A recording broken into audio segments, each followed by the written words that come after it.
Charging అయిపోవచ్చిందే. Okay, charging పెడతాను.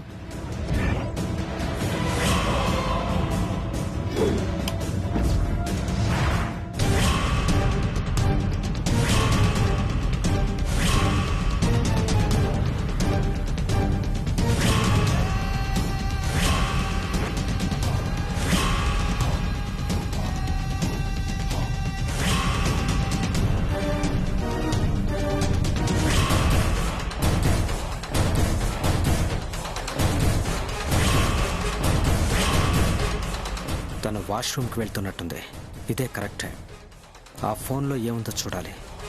అది చూస్తే ఐశ్వర్య మేడం ఎందుకు ఆ ఫోన్ కోసం వెంపర్లాడుతుందో, అంత డబ్బు ఇస్తానంటుందో అర్థమవుతుంది. విషయం అర్థమైతే ఆవిడ దగ్గర ఇంకా ఎక్కువ డబ్బులు డిమాండ్ చేయొచ్చు.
ఇప్పుడే వచ్చాను. తలుపు వేసింది కదా, ఎలా వచ్చారు?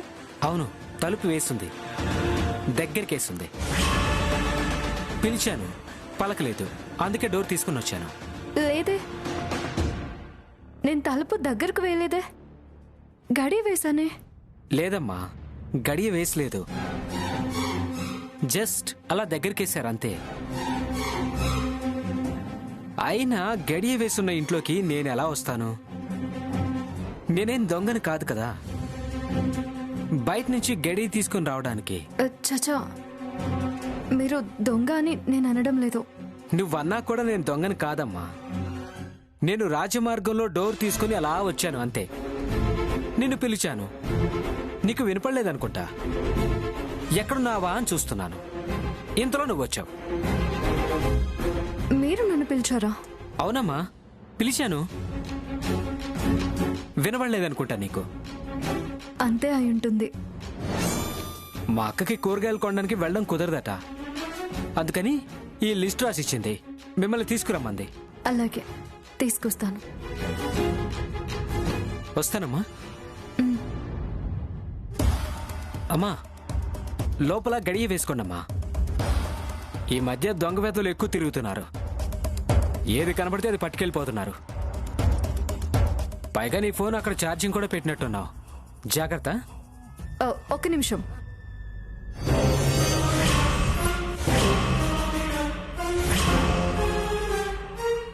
ఇంట్లో దేవుణ్ణి పెట్టుకున్నాము. మీరు ఇలా షూ వేసుకొని ఇంకెప్పుడు రాకండి. అలాగే.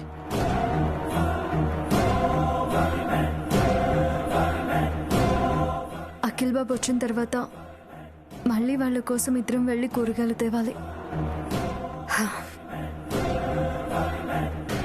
హలో సార్, మీరు చెప్పిన చోటుకు వచ్చాను సార్. ఇక్కడే ఉంటాను సార్, వచ్చేయండి.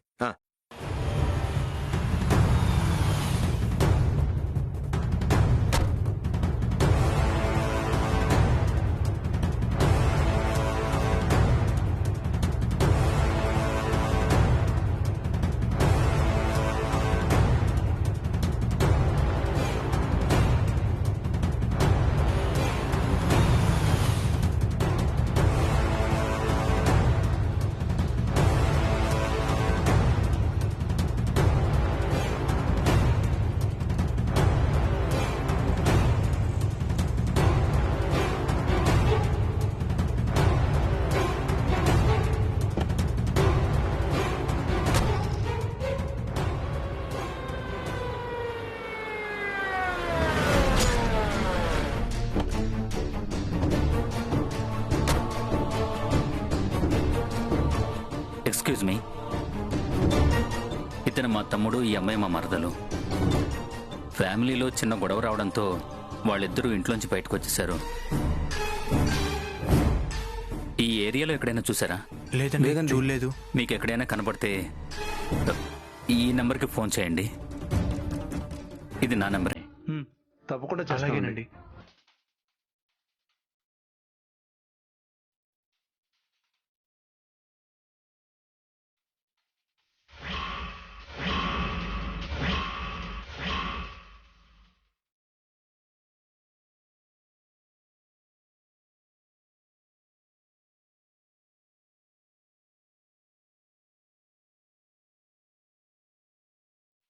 అతను రైడ్స్కి వెళ్తూ సిటీ అంతా తిరుగుతూ ఉంటాడు. అఖిల్ శ్యామన్ ఎక్కడైనా చూసాడేమో, అతను అడుగుదాం. ఇదేంటి అన్నయ్య గొంతులో ఉంది? అమ్మో, నా దగ్గరికి వస్తున్నట్టున్నాడు.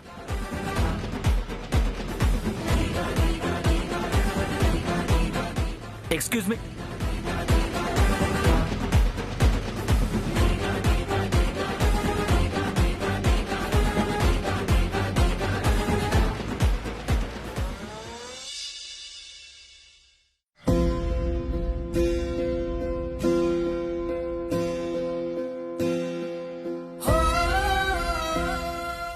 ఏంటి అఖిల్ బాబు అలా ఉన్నారు? ఏం జరిగింది? అప్పుడే ఇంటికి వచ్చేసారంటే ఇవాళ ఎక్కువ రైడ్స్ రాలేదన్నమాట. అందుకే డల్గా ఉన్నారా? ఒక్కో రోజు ఎక్కువ రైడ్స్ వస్తాయి, ఒక్కో రోజు తక్కువ రైడ్స్ వస్తాయి. దాని గురించి మీరు ఇలా బాధపడితే ఎలా అఖిల్ బాబు? నేను బాధపడుతున్నది దాని గురించి కాదు. మరి దేని గురించి?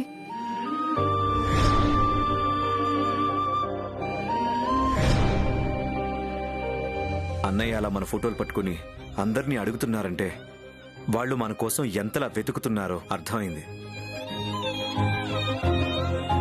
నా అన్నయ్యలకి నేను ఇటువంటి పరిస్థితి తీసుకొచ్చాను అని నాకు చాలా బాధగా ఉంది. వాళ్ళకి ఇటువంటి పరిస్థితి వచ్చింది మీ వల్ల కాదు అఖిల్ బాబు, నా వల్ల.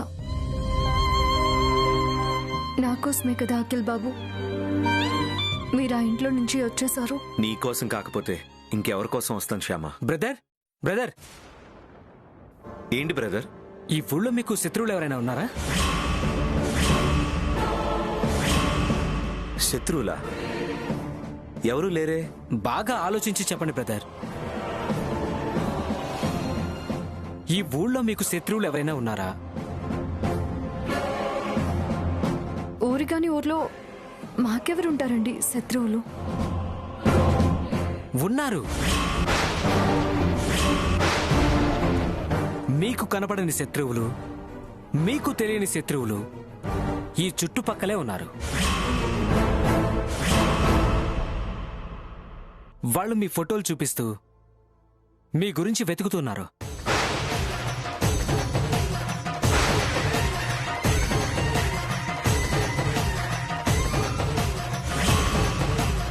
బహుశా అశోక్ అన్నయ్య ఇతనికి కూడా మా ఫోటో చూపించి మా గురించి అడిగినట్టున్నాడు. మీకోసం వెతుకుతున్న మనిషిని ఫోటో తీశాను. తనని చూస్తే మీ శత్రువులు ఎవరో అర్థమవుతుంది మీకు. చూడండి.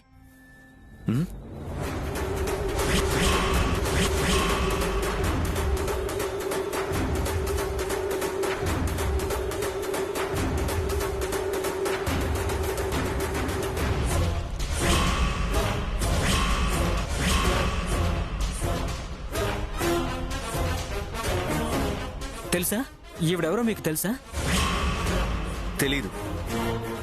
ఈవిడెవరో అస్సలు తెలీదు. పోనీ మీకేమైనా తెలుసా అమ్మా? తెలీదండి, నాకు తెలీదు. ఇంతకు ఈవిడ మీకు ఎక్కడ కనపడింది? షాపింగ్ కాంప్లెక్స్ దగ్గర కనిపించింది. షాపింగ్ చేసుకొని వస్తుంటే ఈవిడ మీ ఫోటోలు చూపించి మీ గురించి ఎంక్వైరీ చేసింది. వీళ్ళ గురించి ఎందుకు వెతుకుతున్నారని నేను అడిగితే ఆవిడ కొంచెం కంగారు పడుతూ ఏదేదో సమాధానం చెప్తుంది.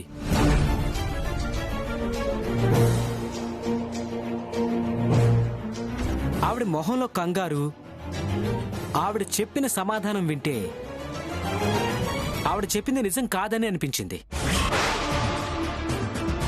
అందుకే మీరిక్కడున్నారనే సంగతి ఆవిడకి చెప్పలేదు. మంచి పని చేసావు బ్రదర్, చాలా మంచి పని చేసావు. ఈసారి మాత్రం ఆవిడెక్కడైనా కనబడి మా గురించి అడిగితే అలాగే చెప్పు. మా గురించి ఏమీ తెలియదనే చెప్పు.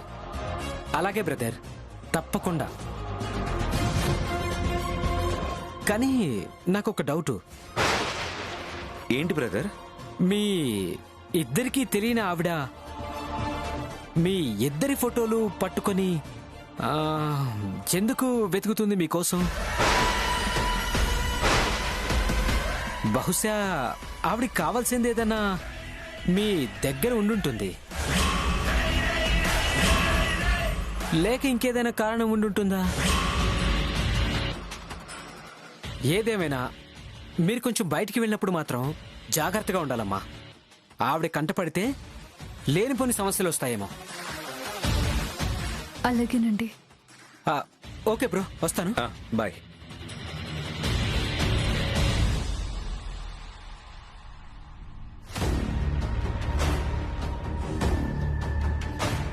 ఆవిడ గురించి మీకు ఇలా చెప్పి నేనేదో మిమ్మల్ని కాపాడాను అనుకుంటున్నారు కదా. మీరు అలా అనుకోవడం కోసమే, నా మీద మీకు మంచి ఇంప్రెషన్ కలగడం కోసమే ఆవిడ గురించి చెప్పాను. ఇలా మీ దగ్గర మంచి ఇంప్రెషన్ సంపాదించుకొని ఫైనల్గా నేను అనుకున్నది సాధించుకుంటాను. ఐశ్వర్య అక్క మన గురించి ఎందుకు వెతుకుతుంది? అదే నాకు అర్థం కావట్లేదు శ్యామ. ఏదో కారణం లేనిదే ఆవిడ అలా చేయదు.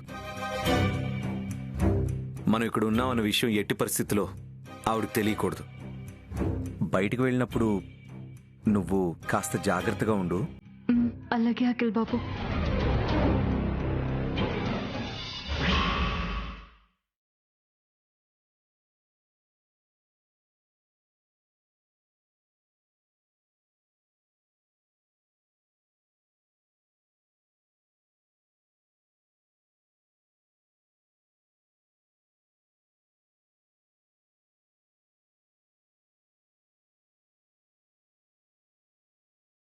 అమ్మా తులసి, నువ్వెప్పుడొచ్చావమ్మా?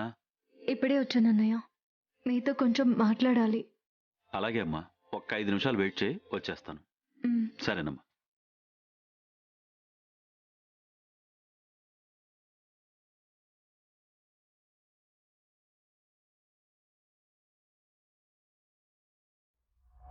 చెప్పమ్మా. ఏం లేదన్నయ్య, నాకు తెలిసిన ఒక పేషెంట్ ఉన్నారు. ఆయనకి కాళ్ళు చేతులు పూర్తిగా చచ్చబడిపోయాయి, మంచానే ఉన్నారు. అవునా? అయితే ఆయన ఇక్కడికి తీసుకురామా, మన డాక్టర్ శ్రీనివాస్ గారికి చూపిద్దాం. అంటే వాళ్ళు అలోపతి వైద్యం చేపిస్తున్నారు. ఇక్కడికి రావడానికి అంత సుముఖంగా లేరు. చాలా మంది ఇంతేనమ్మా, అన్ని రకాల వైద్యాలు చేయించి వాటికి నయం కాకపోతే చివరికి మన దగ్గరకు వస్తుంటారు. అవునన్నయ్య, చాలా మంది అలాగే చేస్తారు. అందుకే నేను ఒక పని చేద్దాం అనుకుంటున్నాను. ఏంటమ్మా? ఆయనకి నయం కావడానికి ఏ ఆయిల్స్తో మర్దన చేయాలో చెప్తే నేనే ఆయిల్స్ తీసుకెళ్ళి వాళ్ళ ఇంటి దగ్గర మర్దన చేద్దాం అనుకుంటున్నాను. మంచి ఆలోచనమ్మా. అయితే మనం ఒకసారి డాక్టర్ శ్రీనివాస్ గారిని కలిసి ఆయన పరిస్థితి చెప్దాం. ఆయనకి ఏ ఆయిల్తో మర్దన చేయాలో డాక్టర్ గారు చెప్తారు. అలాగే అన్నయ్య. మీరు చెప్పిన దాన్ని బట్టి ఆయన కోలుకోవటానికి కొంత సమయం పడుతుంది. కాకపోతే క్రమం తప్పకుండా నేనిచ్చిన ఆయిల్తో మర్దన చేస్తే మాత్రం ఖచ్చితంగా గుణం కనబడుతుంది. నెల రోజుల్లో ఆయన లేచే ఛాన్స్ ఉంది. చాలా సంతోషం డాక్టర్ గారు.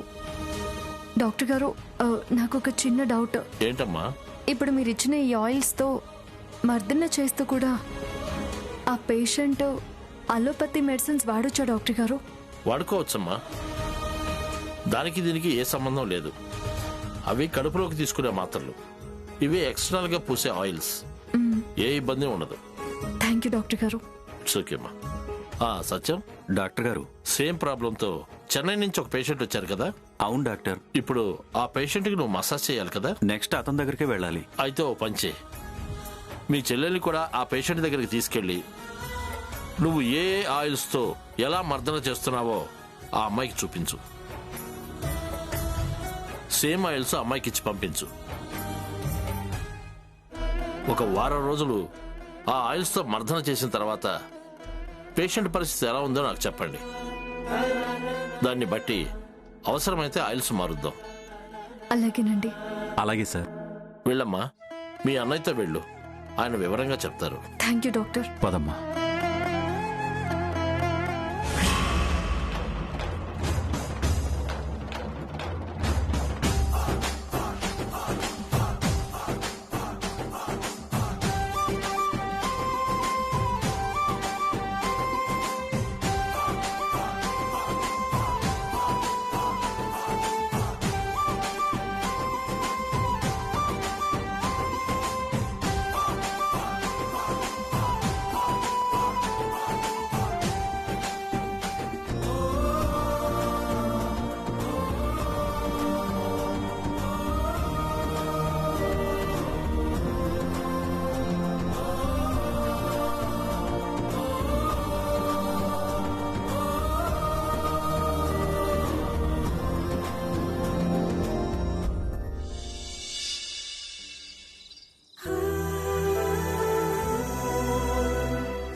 ఏంట్రా? అత్త, ఇప్పుడు నువ్వు పాట పాడబోతున్నావంట కదా? నేనా? ఇప్పుడు పాడుతున్నానా? అవును, దాన్ని రికార్డ్ కూడా చేయబోతున్నారంట కదా? నేను పాట పాడడం ఏంటి, దాన్ని రికార్డ్ చేయడం ఏంటి? ఎవరు చెప్పారు? మా బ్రహ్మాజీ మామ చెప్పాడు. నేను పాట పాడుతున్నానని, దాన్ని రికార్డ్ చేస్తున్నానని మీ మామ చెప్పడం ఏంటి? అతనికి నేనే చెప్పానులే. మీరు చెప్పారా? అవును, సోషల్ మీడియాలో నీ పాటలు అప్లోడ్ చేద్దాం అనుకున్నాం కదా. అవును, అనుకున్నాము. కానీ ఇప్పుడు చేద్దాం అనుకోలేదు కదా. ఇవాళ చాలా మంచి రోజట.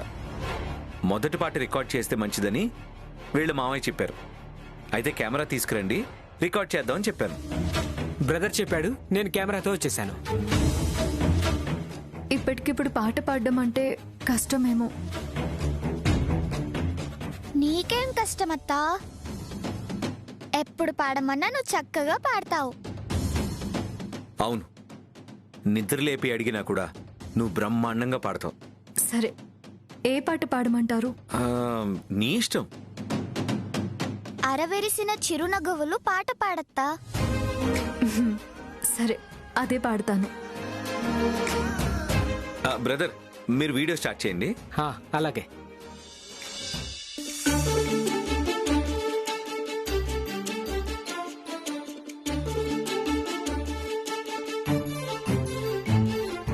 అరవిరిసిన చిరునగవులు అవి తెరిచెను ఎద తలుపులు అలలెగిసిన కలవరములు నాలో తన పరిచయ పరవశమున మది మురిసెను ప్రతి నిమిషము పదసిరు లేక సరిగమలుగా మారి పిలుపులు ఏవో వినబడగానే కుహు కుహు రాగాలు నాలో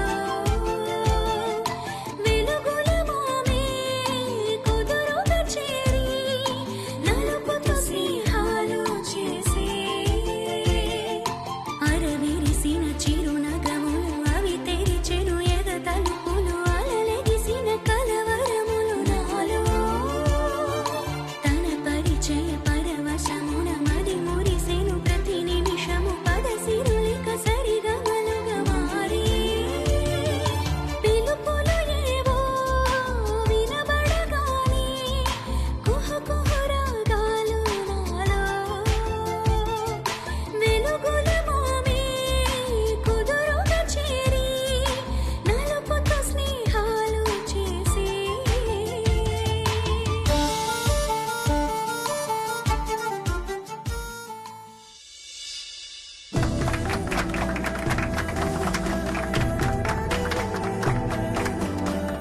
చాలా అద్భుతంగా పాడావమ్మా. Thank you very much. ఎలా ఉందక్క తులసి పాట? బాగుంది, కానీ చివర్లో పల్లె ఒక్కసారే పాడ ఆపేసింది. అదే 2-3 సార్లు పాడుంటే వడ్డీ మీద వడ్డీ వచ్చినట్టు చాలా బాగుండేది. సంగీతానికి కూడా వడ్డీ కట్టకక్క, నీకు దండం పెడతాను. అవును తులసి, ఏంటి ఇలా సడన్ గా పాట పాడి రికార్డ్ చేయిస్తున్నావు? ఈ పాటని సోషల్ మీడియాలో పోస్ట్ చేస్తే బాగుంటుందని బ్రదర్ చెప్పాడు.